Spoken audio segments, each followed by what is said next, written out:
So I'm talking about a camera I've talked about before, but the video I made about this last year was way too long, about a half hour long. Although a lot of people liked it and watched it, I want to try to make a short, concise, to the point video about this camera. And that camera is the Fujifilm X-T2. So I'm going to talk about this camera for a few minutes to give you an idea of why this just might be the best value on the used market today, specifically in the Fujifilm system, also specifically when talking about stills, when talking about photography. Putting video aside, let's just talk about why this is such a great value for photographers. Value really is the bottom line point with this video, and with the reason why I want to talk again about the X-T2. What you get for the money is amazing. Most of the photography I do includes street photography, cityscape, urban landscape stuff, and some abstract photography. That's the majority of my work, and the cameras that I can use for that are pretty simple. I don't need a ton of features to achieve what I want to achieve with my photography. So I can get by using older cameras. And the X-T2 is that perfect balance of some modern features with the design and build quality that I like, without overspending, without buying more than I need. The X-T2 just sits at a perfect balance of features and price to me. So let's clarify what I mean on price and value for the X-T2, which again is the main point of this video, that the X-T2 might be the best value on the used market today. The price on KEH.com, the price range for the X-T2s right now on KEH are around $600 to about $685, $690, depending on the condition and the color you get. There's a black and there's a chrome version. Now just below the X-T2 or the X-T20 in price range, and just above the X-T2 on the other end is X-H1 cameras, which start at $700 and go up to $850 or so, and the X-T3. So X-T3, X-H1 on the higher end, above the X-T2, and below it is the X-T20. Now the X-T20 and X-H1 literally have the same sensor and processor as the X-T2, and the difference in price from the X-T2 to the X-T20 isn't drastic enough for me to suggest going with the X-T20 over the X-T2 unless you want that smaller form factor. But the price is close enough that I think the X-T2 is a better investment for most people than the X-T20 at the current prices that they're at. Now on the higher end of it, the X-H1 is still an amazing value, but unless you need IBIS, unless you need that bigger grip, or you need Eterna, you're going to get a lot of the core features of the X-H1 already in the X-T2. So for many people, there's no need to pay more money for what the X-T2 already gives you.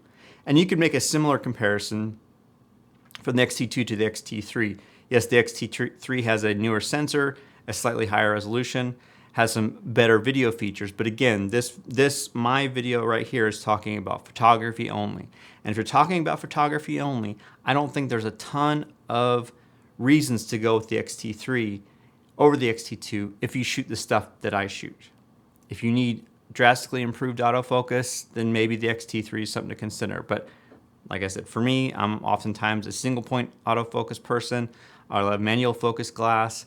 The X-T2 does great with all that. Some of the key features that stick out in my mind that make this a camera I return to often, and a camera that I would suggest to a lot of people in the used market, is the X-Trans 3 sensor. That's one big reason. The X-Trans 3 sensor just hits a sweet spot of resolution, detail, color reproduction, and noise performance. It's really versatile.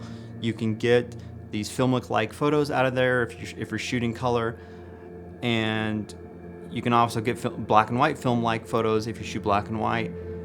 The noise on the high ISO photos out of this feel a little more organic to me than some of the other cameras. The X-Trans 4 sensor has a similar feel too, but again, you're paying more for that. So this, like I said, this just hits that sweet spot of features for the price, and the X-Trans 3 is one of those important features for me. The other thing is build quality and design. I don't want to keep going on about this camera because I have made a half-hour video about this camera that I invite you to check out. I really wanted this video to be short. There's going to be photo samples sprinkled throughout, I'm sure, but my main thing is, as of right now, at $600 to $650 or whatever it's priced at, this is the best value in the used Fujifilm world right now. Especially considering the prices of 100Vs and X Pro 2s and X Pro 3s. This packs a lot for the money, and I think anyone who wants to get into this system should consider this.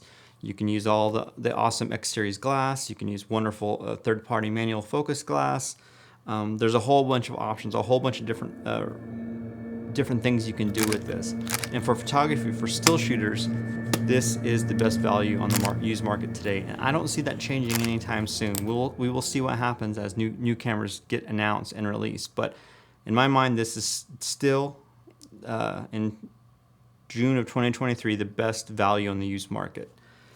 So let me know what you guys think. Do you agree that it's the best value on the used market, or do you think one of the other cameras in the Fujifilm lineup on the used market is a better value?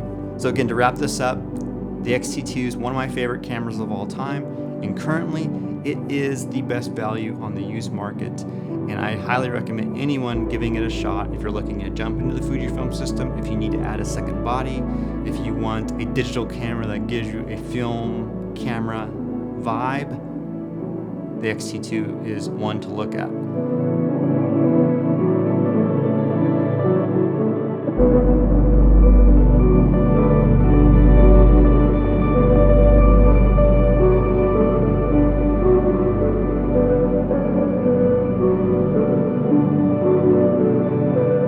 So a film-like camera with manual controls, with an X-Trans 3 sensor, amazing black and whites, awesome film-like colors, made in Japan, amazing build quality and design, versatile set of lenses that you can put on here, optional battery grip, video if you want it, but just an amazing photographic tool for $600 to $650 from KEH or Use Photo Pro or eBay.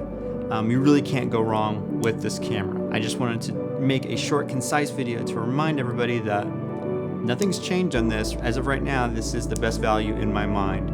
So I highly recommend anyone who is interested in the Fujifilm system or interested in a film-like camera in the digital realm, give this one a shot.